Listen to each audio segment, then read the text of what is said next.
Good evening, everyone. I want to be sure we can all hear me. If you can hear me, you can just signify, you can write something in the chat box.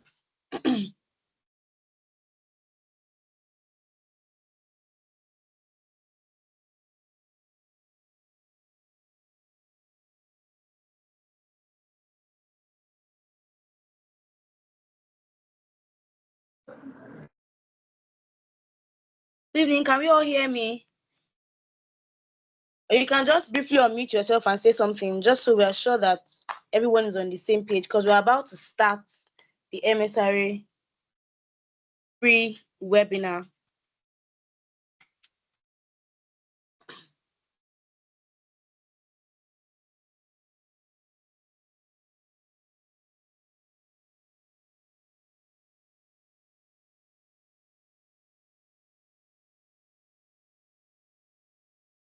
Okay, I can see our responses. Okay, that's beautiful. Okay, so welcome to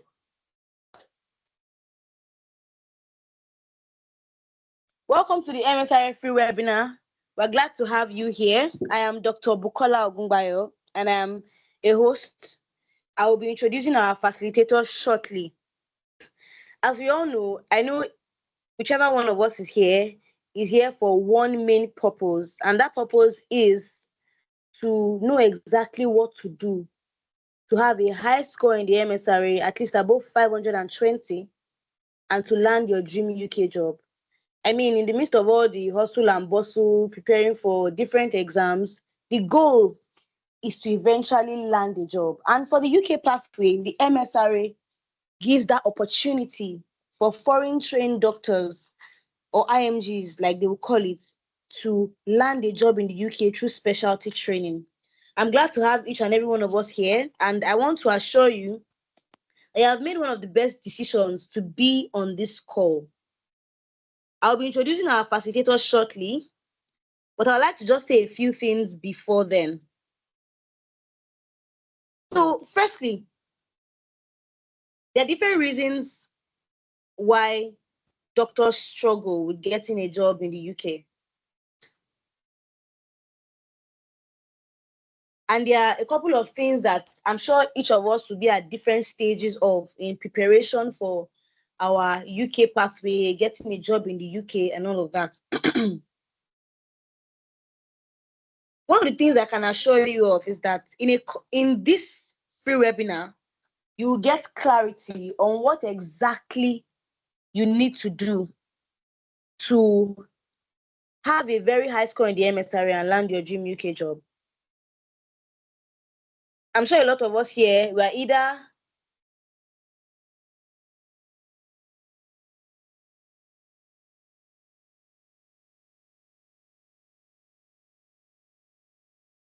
sorry, I had a brief cut in my network. Okay, so I'm sure that every one of us here, you're either tired of your career at the moment, you're probably tired of this country, you are waiting for when you're going to be done with your exams, get a job, and start living your life as a UK doctor. And you have also heard different stories. We've had people that have been on the UK pathway for a couple of years, they've not gotten a job yet. I even know someone that had 490 something in the MSRA and he has still not gotten a job as we speak. And I know for some of us, because in the survey we did, we also realized that some of us are really confused about the MSRA pathway. And we want to know exactly what to do. So I want to assure you that by the end of this webinar, you know exactly why people fail the MSRA, why scores are rising, and what exactly you must do to secure a job in 2025 in the UK. So I'll just proceed to introducing our facilitator, Dr. Dubem Uwanko, who will be taking us through this entire process. Is a doctor that was trained here in Nigeria, but has already landed a job in the UK and will be starting his job in January. And he'll be the one enlightening us and opening our minds to the possibilities and letting us see how it is done how exactly did he crack the code? He wrote the MSRA once and a couple of other people as well, and they got high above 520, landed a job almost immediately, and now they'll be starting their careers in January. So please join me to introduce Dr. Dubem Nwanko, our facilitator for this webinar. Dr. Dubem, please, you can have the floor. Thank you. All right, thank you so much, Dr. Bukola. Please kindly confirm if you can hear me clearly. Just give a thumbs up. Give a thumbs up if you're hearing me. Okay, I can see one person. Okay, I can see. Oh, awesome, awesome. All right. Thank you guys so much for joining in. I know we're all very busy and we have a lot of things to do, right? But I'd like Bukola mentioned, that joining this webinar today is actually one of the greatest decisions you've made, right? And I'm just going to, take you through, what simple things you need to do, right? And how exactly you can actually navigate this exam, right? Like she mentioned, I wrote this exam just once, right? And right now, I'm sure everyone has different things that are stopping them, right? For some people, it's either they've never written it before and they don't even know where to start.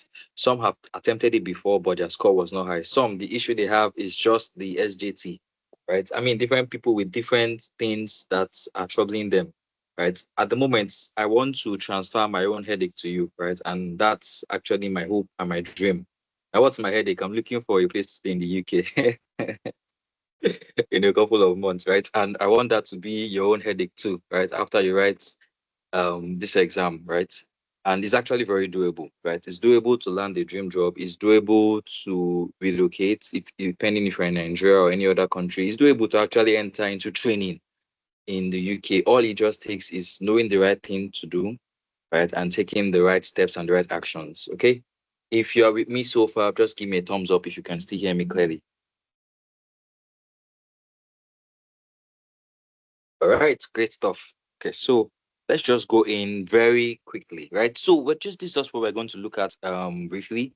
We'll look at a little bit of what the MSR is about, right? Some common mistakes that doctors make, right? And what you can actually do, right, to help yourself and position yourself in the right way to actually tackle this exam properly, right? So just for starters, right, and just in case there's anyone who is new to this exam, right, MSRA is simply the multi-specialty recruitment assessment, right? It's actually the exam that the UK uses to get their doctors into training, right? And the exam is very peculiar, right? Because it's especially if you're trained in Africa or outside of the UK, right? It's a different kind of exam, right?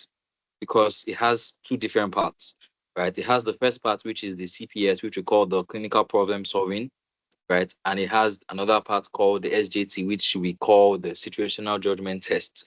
Right now, the CPS, for everyone here, I want to assume most of us have already written PLAB 1 and PLAB 2, right? If I'm correct, just give me a thumbs up. Just know that we're on the same page.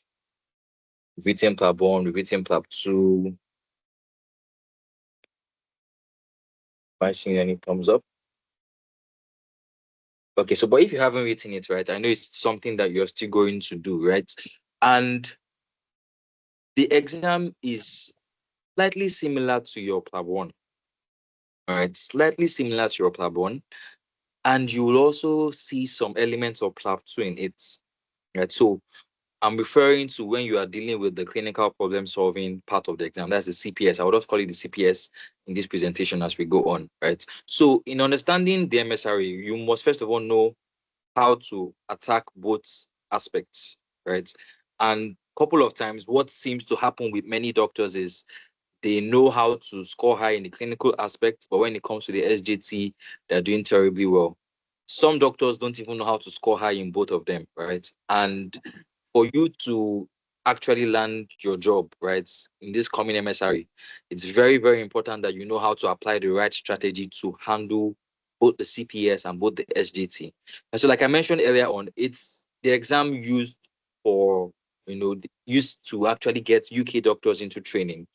And the thing about it is that any doctor who was trained in the UK, right, they already start preparing them for these exams from their housemanship, right? That's what we call the FY1. Even as they're leaving medical school, because the way it works over there is once you leave medical school, you have to write some exams before you are matched into your internship, right? And part of the exams they're going to write is these kinds of exams. So many times the UK graduates are already skilled in these exams, right? They know how to handle this already, particularly the SJT part, because it's part of their training, it's part of their curriculum. It's actually what they even use to get into their housemanship, right? And their housemanship is 2 years over there, right? So for us who are coming from out of the country, immigrants or IMGs, right? It's actually something that we're not very used to, right? But it's actually doable, right? It's very doable. So what are the challenges that we face at the moment in the UK, right? Is the fact that I don't know if anyone has ever tried to apply for a job before, right? As we go on the presentation, I'm going to tell you, I mean, my whole story of what the UK has done, the kind of shege we've seen, right, in trying to apply for jobs. I mean, it's very difficult, right? It's very difficult. Yes, people still get jobs here and there, but when you think about the proportion of jobs that people get from overseas, you start to wonder exactly what's happening. Like what are you going to do, right? Now, the reason why it's very challenging these days is because it's very competitive, right? So the same way people from Nigeria are applying, people from Ghana are applying, we have Indians, we have Pakistans, we have people from other African countries, right? And each MSRA exam, the number of applicants keep increasing, right? They keep increasing, they keep increasing, they keep increasing.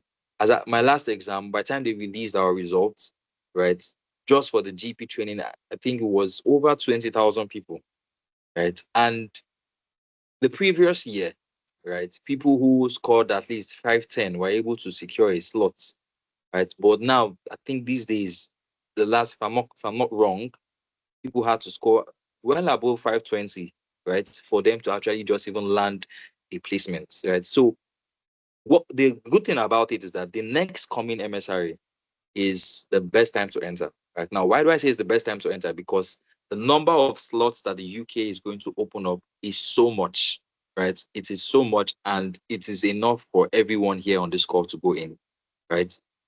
The things I'm going to be telling you are things I did while the competition was very stiff, and it worked really well, right? It worked really well. So not to talk of when there are now more slots, right? Although the competition is there, but you are able to position yourself the right way, right?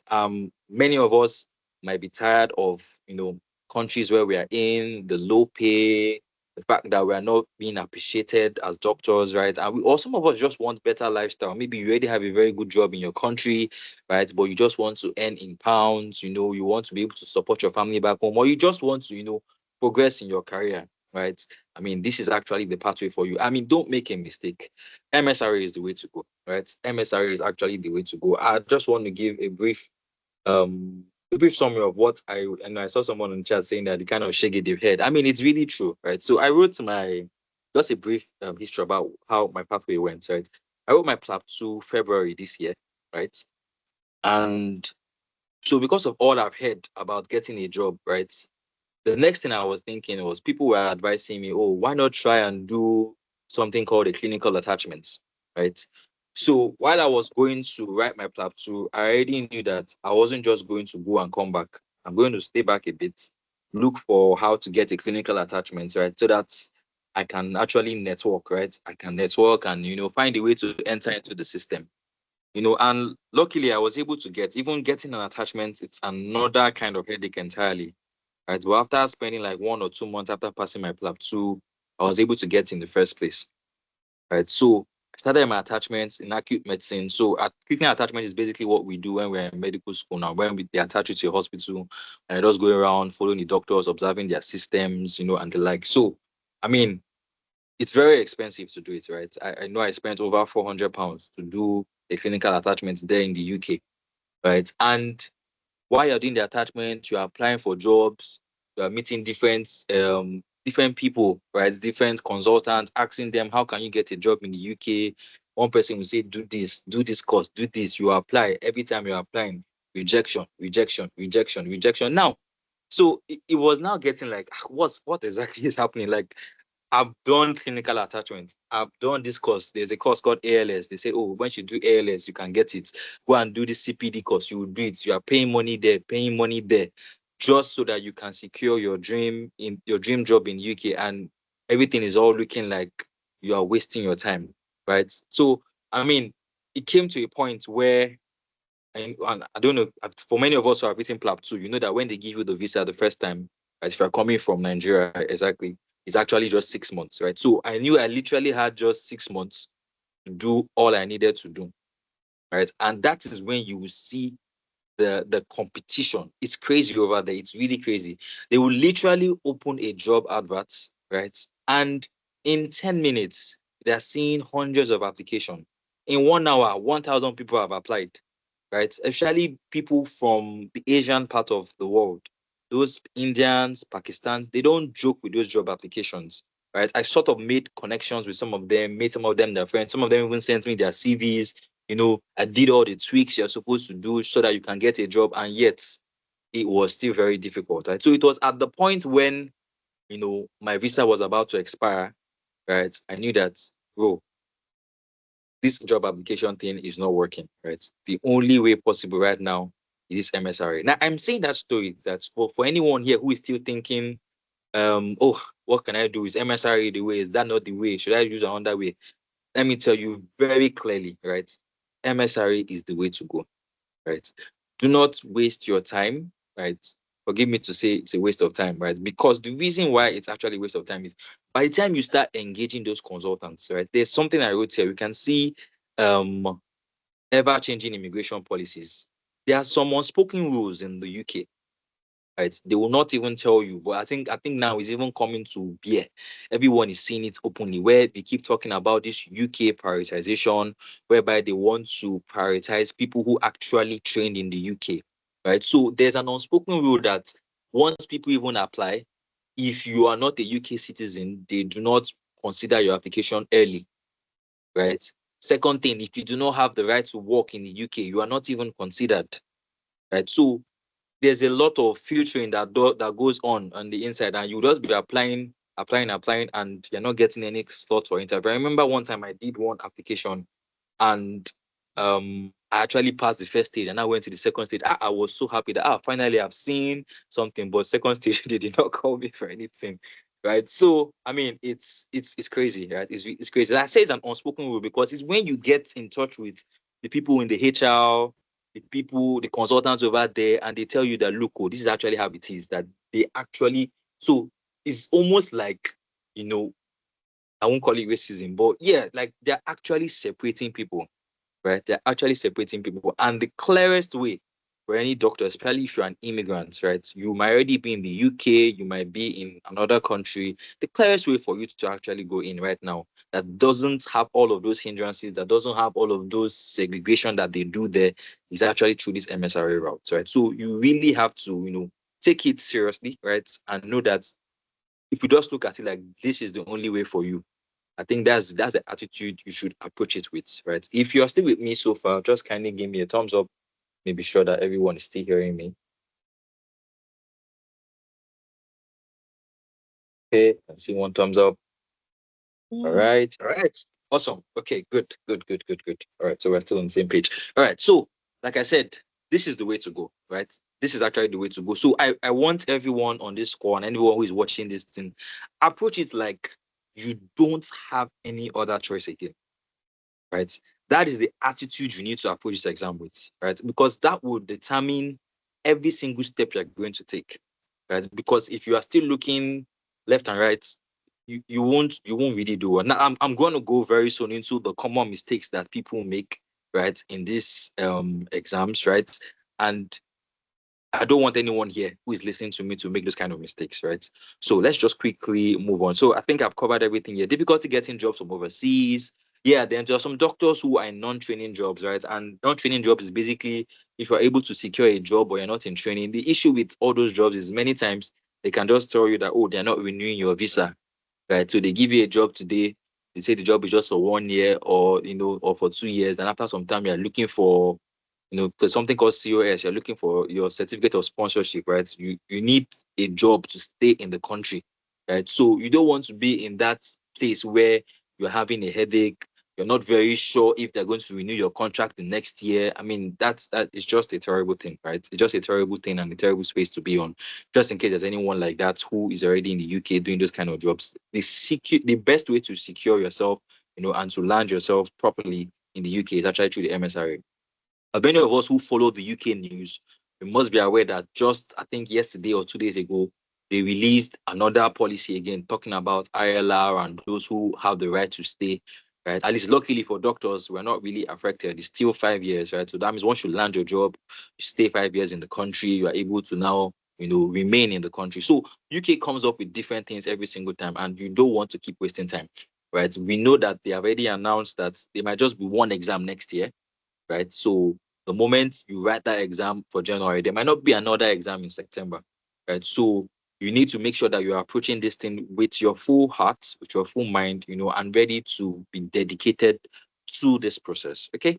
All right. So some common reasons why people do not score high, right? So before I mention this, like I said, the exam is divided into two parts, the CPS part and the SJT part, right? And generally speaking, you need to score like a minimum of like 200 in both of them to actually pass, right? There's no pass mark per se, right? But at least you need to score at least 200 in both of them, right? So a couple of years, if you are scoring over 400, 450, you're doing really well. I remember I met one UK doctor who told me that she got 450 in her MSRA when she entered maybe about 2 or 3 years ago. And she's a GP training, but now you can't even try that. You can't try to get anything like 400. You won't get anywhere, right? You won't get anywhere. So you must realize that the stakes are higher, right? And because of how it's very high and pressured, there's this issue of, man, where do I even start from, right? By the time you ask one person here, this person is saying do this, another person is saying do this, another person, and it just seems as though there's so much conflicting information, so much things out there, and you're not even sure which things to use, what material to use, how to use the materials, right? I mean, so all of these things is what we actually intend to help you with, right? We intend to give you a step-by-step plan on the things you can actually do, right? The right materials to use. To be very honest, there's some materials out there that if you use them, you're just wasting your time. You are literally just wasting your time. And we don't have much time anymore, right? It's literally about 6 weeks or less, right, to the exam, right? And you need to know the right things to do them the right way. Now, another mistake that people make is they don't know how to navigate the SJT. Right. And I must confess that the SJT it's a very challenging exam, right? And why is it challenging for us? Because it's not something that we are used to, right? It's not something we've practiced with before, right? For those of us on the call who have written the exam before, right, you can testify to how the SJT can be really funny, right? But the truth is that there's also a way to go about it, right? There's a way to approach the SJT. There's a way to actually decode the kind of questions that you see, right? I remember one time speaking to one of the UK doctors I met, and I asked them, "What did you use to prepare for SJT?" And they literally showed me one material like this that is a common material, but I feel like not many people actually use those kind of materials, right? And those kind of information help you, right, to guide you and guide your study, right? So SGT is actually the rate limiting factor, right? It's the rate limiting factor for this exam. So if there's anything you want to do, right, and anything you want to get, you must make sure that you do not flop in this exam, right? So I'm going to tell you my score, right? So I actually I scored 533 in my exam, right? My SGT was 259, right? And my clinical was 275, right? SGT was 259, clinical was 275, right? And for you to score a 250 in the SGT, you know that you're not going there to guess. You understand? You are not going there to guess. You know exactly what you are doing. Right. I can remember clearly in that exam or when I was going to write that exam, because the way the SJT works is, both of them are timed differently, right? The clinical parts, I think is about, if I'm not wrong, it's about 75 minutes, right? Then the SJT is even longer. They give you like 95 minutes, right? So they'll give you a little break in between both of them, depending on which one you start with. Right. So for my exam, for example, we started with the SJT, right? So 95 minutes into the SJT. After that, you give you a break for 5 minutes, which you can go to ease yourself or anything, or you can stay back or you can start your clinicals immediately. I remember that by the time I'd done 45 minutes or 42 minutes, I was already done with my SJT. I was literally done, like half the time. I'd finished the SJT already. I already knew what my answers was. And I was even very happy that happened because in the center where I wrote in Lagos, the moment I finished my SJT, Lagos will be Lagos. The internet went off in the whole facility.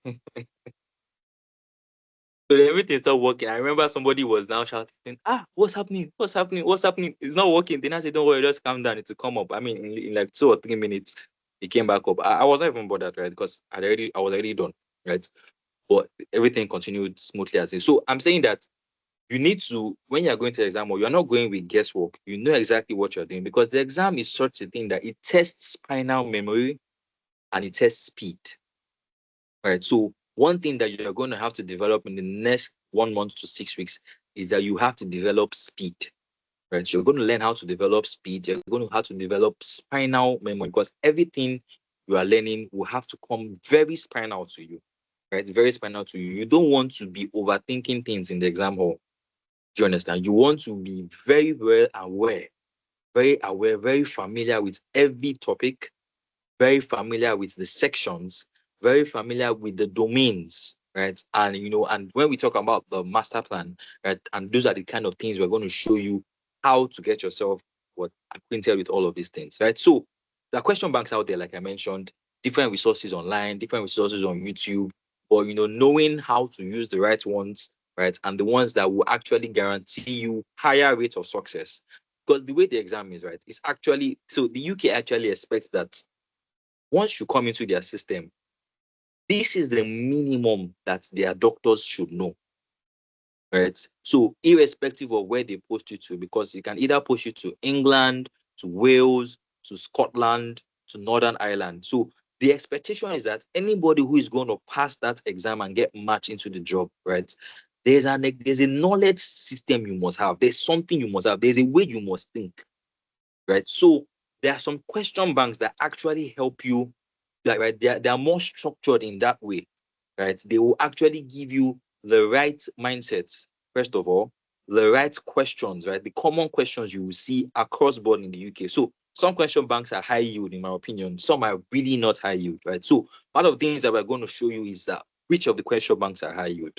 What do you need to know about this question bank? How do you actually use them properly, right? And last thing I wrote there is actually having the right strategy, right? Because having all the materials, just knowing them, if you don't apply the right strategy, you will still not be able to score really high, right? And for those who have written this exam on the call before, you will understand what I'm talking about, right? I know some people do some funny things, like once it's just like maybe a week or two to the exam, you just try and wing it. It's not an exam that you can wing. You cannot just wing and just try your luck. I've spoken to some doctors before, and they're telling me that, they just try their luck to just see how we go. You can't just try your luck with this exam. You have to be very deliberate and very, very intentional about this, right? Now, if you're still with me at this point in time, please just give me a thumbs up.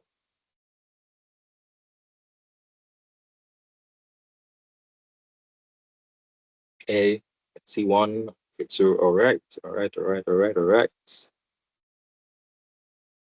Okay, all right. So now let's go into what you need to do, right? What you need to do. So, like I've mentioned before, right? The first thing is that you need to have the right resources, right? You need to have the right resources. Now, having the right resources, like I said, there are some question banks that are actually better, right? From all the information we've gathered from people's experiences, there are some certain question banks that if you use them, you are more likely, right?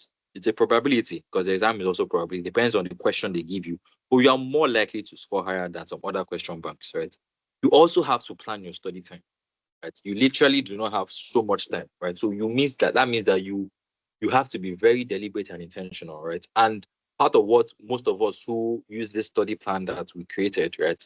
Many times in the morning time is when we do our SJTs, right? SJTs, when you're just waking up in the morning, is usually the best time to attack SJTs, right? Because those ones involve a lot of critical thinking, right? Critical thinking in the sense that, for those of us who have attempted SJT, it deals with different domains, professionalism, communication at work, right? How to handle difficult colleagues, right? So there are certain keywords, right, that can change. You can see two different scenarios, or no, two scenarios, similar scenarios, but they just change one little thing, and because of that, your ranking will change. I don't know if you understand what I mean. Let me give an example.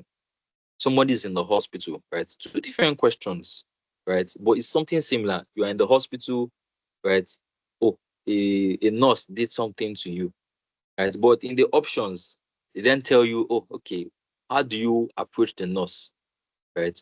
In one question, they will mention inform your own supervisor. In another question, they will say inform the nurse's supervisor. So you will learn that this MSRA is just a trick, right? They just tweak many those little details here and there.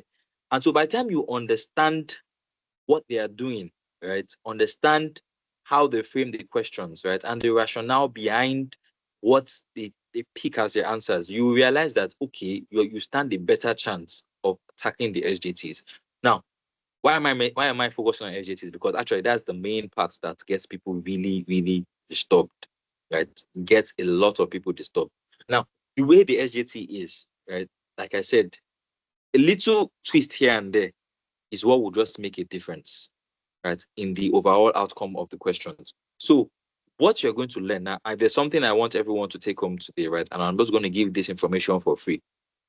If you have not read the GMC Good Medical Practice, please, from now till the next 1 week, pen it down, go and read it. Right? Because that's the first way of attacking the SJT. It's about 130 something pages.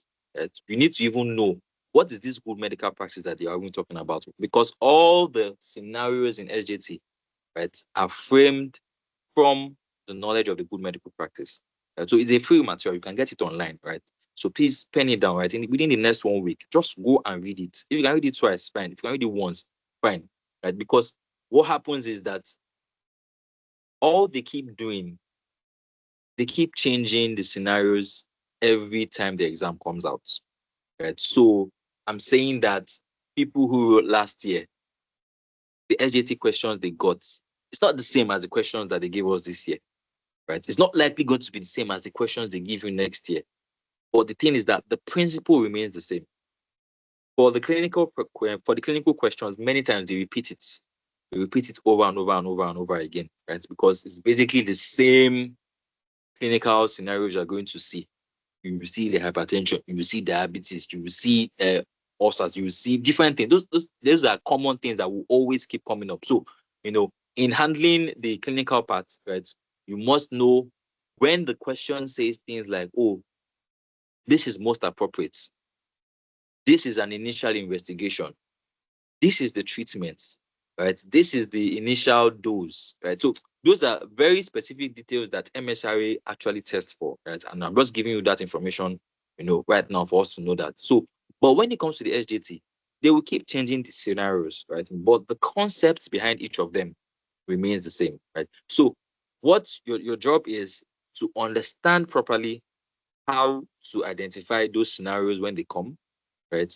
And it will involve a lot of devotion, right? A lot of devotion, a lot of dedication, right? To actually hack it, right? To actually hack it, right? Because I call it hack because there's a hack. Because I remember while studying it, it was like, there's no way I can do this. That this doesn't just make any sense. I just kept at it, kept at it. We kept on interacting, right? Because many times when you're doing this exam too, it's good if you can have a study partner you're studying with. So, and by the time you kept on doing the interactions and kept on studying, then we now saw, it's like, dude, this is the pattern they're following, right? So it now happened that, even no matter what question comes out, we're seeing that if you apply this thing this way, you are more likely to score, a high mark. Because the way the SJT works, you know, they rank the questions. There are two types of questions, right? So in the MSRA master course, we explain all of that. Two types of questions, ranking questions and choosing best options, right? So there's a way to go about each and every one of them, right? That will help you to actually score high in it, right? So the last thing I have here is, I said how to revise properly, right? Remember when I was telling you my story? So I literally had this scenario where by the time it was very obvious that I was not going to get any job. I wasn't going to get any job offer. I spent almost 6 months in the UK, and it seemed as though there was nothing to write home about. Coming back to Nigeria, I was almost demoralized. Like, God, after all these things I spent, all the money I spent, all the exams I wrote, all the people I made connections with, yet no job. And I remember my flight day was August 12th, right? And I think I wrote my exam in September. So by the time before August 12th reached, because I remember when we had to apply for the MSRA, and I think the deadline was August 14th. I couldn't even get my quest form to be signed on my own. Right. I had to be calling people in Nigeria, calling my colleagues to please help me give consultants, right, to help sign, because I wasn't even in the country. Right. And doing all of that, knowing that I didn't have much time anymore, right?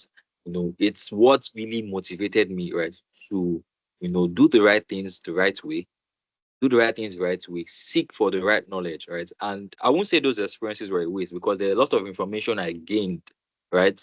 I gained while interacting with people in the UK that actually helped to bring context to when I started studying for the exam, because I'd seen those things, I'd experienced them, right? And those are some of the things that we'll be sharing with you in the master course, right? So we also have, I wrote here, booking the exam dates the right way, right? So there's a way you also should book your exam dates that will actually help and favor you, right? And we'll talk about that some more time, but you see that there are sometimes that the way they do the exam is that assuming they're writing the exam for 7 days, many times people day one and day two will get similar questions. Day three and day four, similar questions. They can be changing the questions after every 2 days, right? So knowing how to properly position yourself when you're booking the exam is also very important. And that's part of the things that we are going to talk about, right? So at this point in time, I just want to know if there are any questions that we can take before I just do a final wrap up.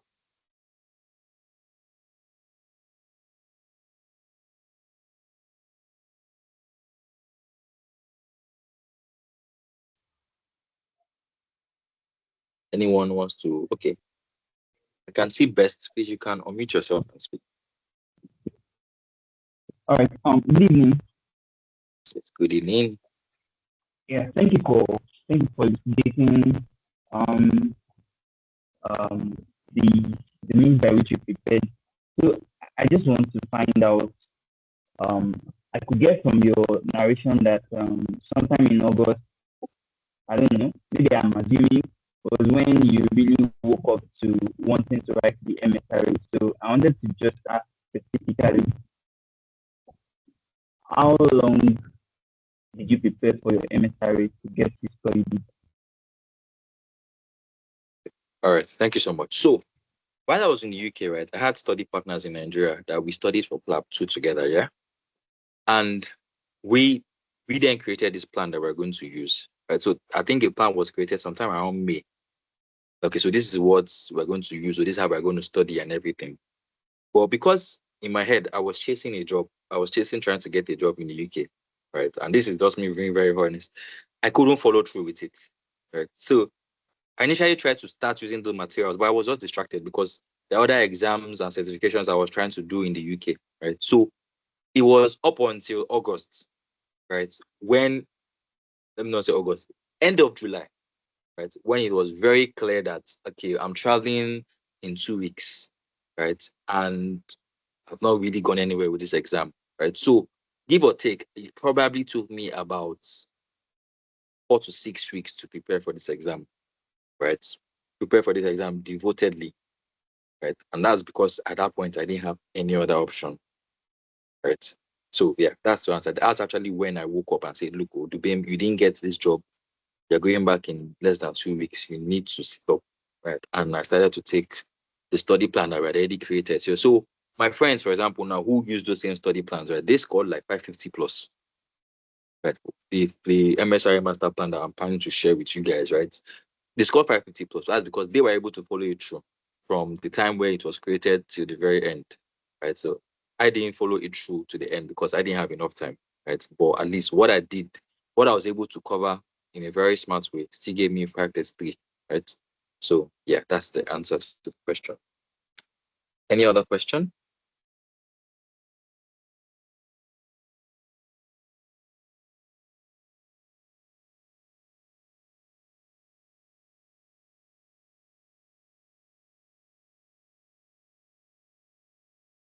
Okay, can't see any hands up.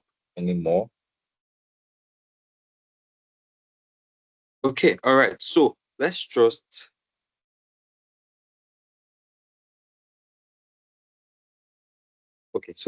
wrap up very quickly, right? Because it's already getting late into the night. Okay, so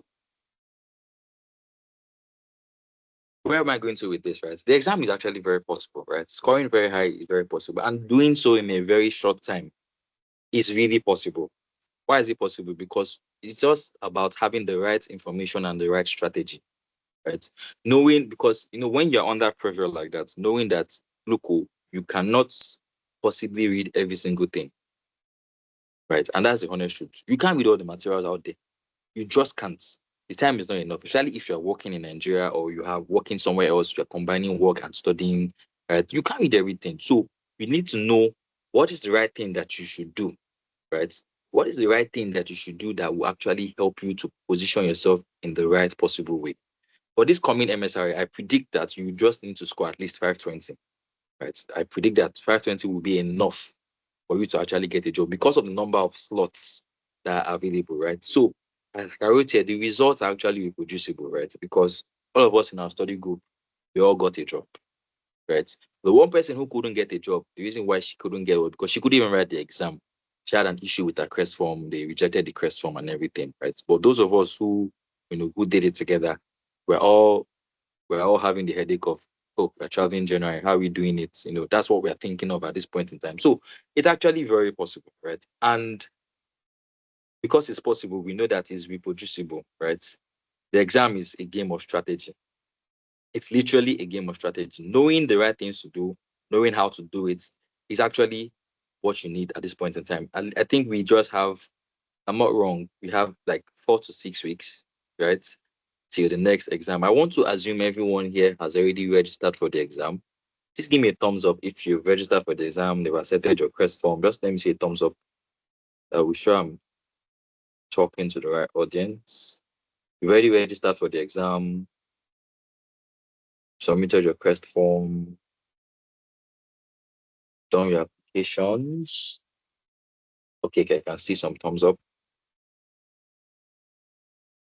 Okay, all right, great stuff, great stuff, great stuff. So yes, I can see people who already registered for the exam. So now, what do we plan to do here, right? So what have we done? We've actually created the MSRA master plan strategy, right? Now in this strategy, there are different modules, right? So the first things first, is that we're going to show you what the preparation steps that we used, right, to score a job in the UK, right? How do you go step by step? What material should you use first? What should you do next? What should you do next? I think those things actually help because when you're studying for the MSRA, there's a place where you have to get to is that you are consolidating on knowledge, right? And some certain materials will help to give you an initial knowledge.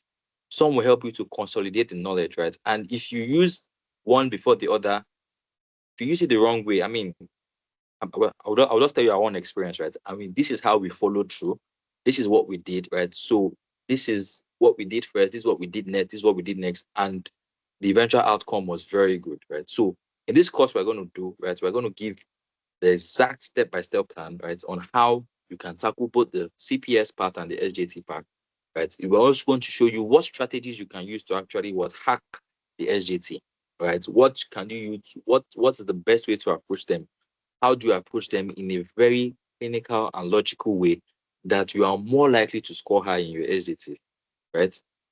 How do you remember, a lot of information, right? Because there's so much information there's so much information you need to know within a very short time, and you actually need to know how to remember, how to recollect very fast, right? Like I mentioned, this exam is also a test of speed.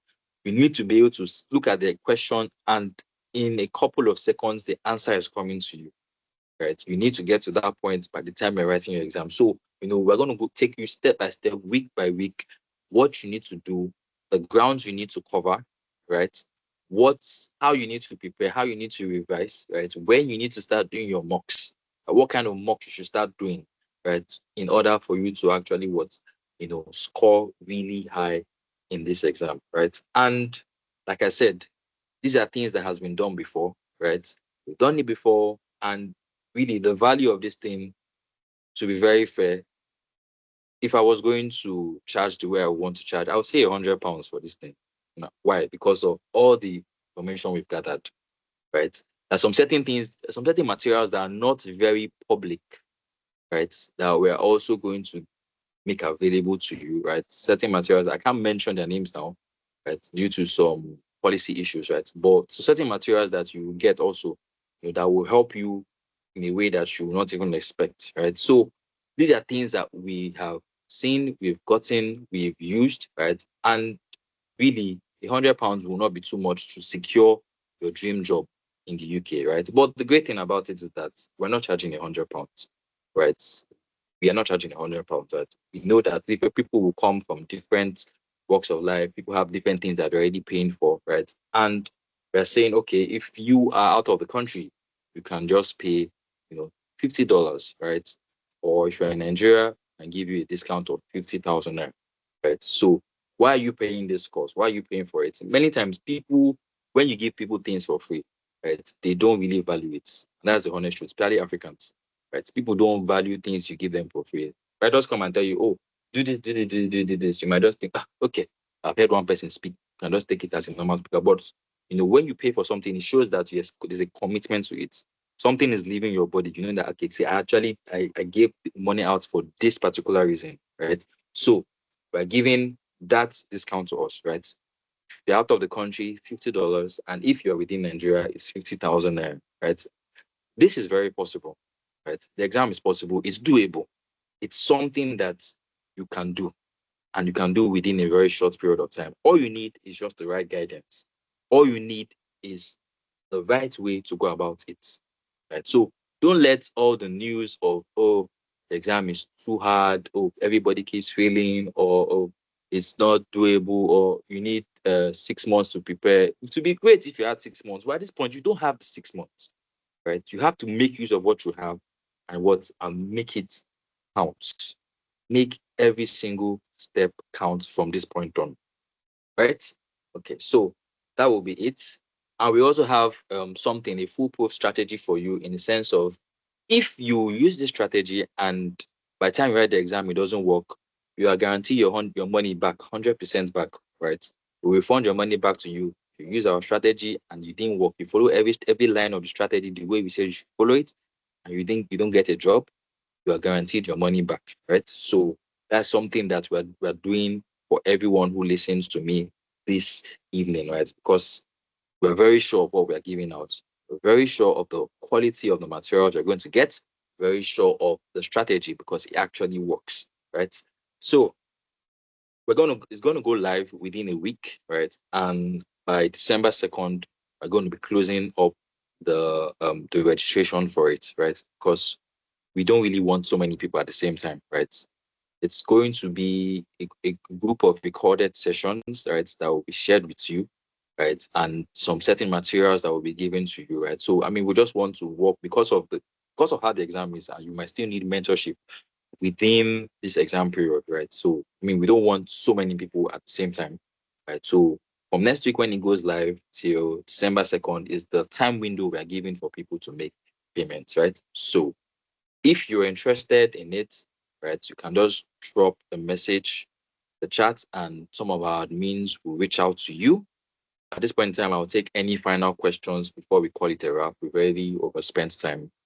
It's already more than 10 p.m.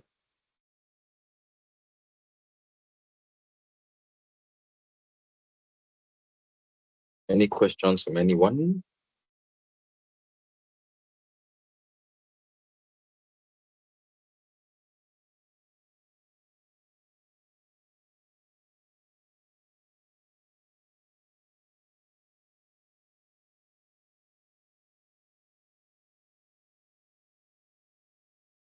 Okay, so if no questions from anyone, again, just to remind you that, the dream is actually possible, right? You can score your high score, right? It's very, very possible. There's one thing I want you to take from this meeting also is, if you haven't read the GMC Good Medical Practice, you should get on it quickly, right? Give yourself 1 week to finish it, right? Get on it quickly. If you're writing the exam this January, start with that way, right? And once you are in and you subscribed, right, and you can now see how you can apply those principles, right, the right way, to have a very effective outcome. Right. So thank you so much for joining us this evening. If there are other questions, you can always send to the admins and they will just reach out to me. Let's have a great night. Thank you, everyone.